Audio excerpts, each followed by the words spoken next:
Hey guys, how's it going? My name is Adam. Today I'm going to show you how to see sensitive content on Twitter or X. So first of all, go ahead to your App Store, Google Play, and make sure there isn't a newest update on your iPhone by clicking on your avatar on Apple. And as you can see right here, there is new updates. So I'm going to just update it for now. Now what I'm going to do, I'm going to go to my browser. Basically, if you want to see the sensitive content, open the Twitter app and tap your profile picture, tap on the settings and privacy, and then tap under safety, tap on content you see. Step 4, check or uncheck the box to display media that may contain sensitive content. So I'm gonna go back to my screen, go ahead and enter your X or Twitter, and in my case I'm gonna wait it out for a few moments right here. Okay, and as you can see, this is the interface of the app.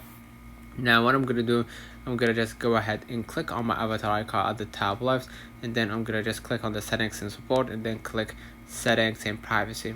All right, and basically what you're gonna do, you're gonna just go ahead to the privacy and safety, and basically it says right here under safety. So I'm gonna look for safety or the content you see right here.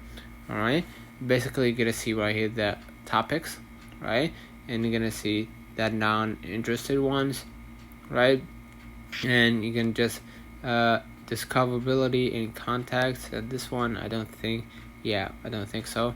And yeah, here you're gonna see the audience and the tagging, and this is for protecting your post.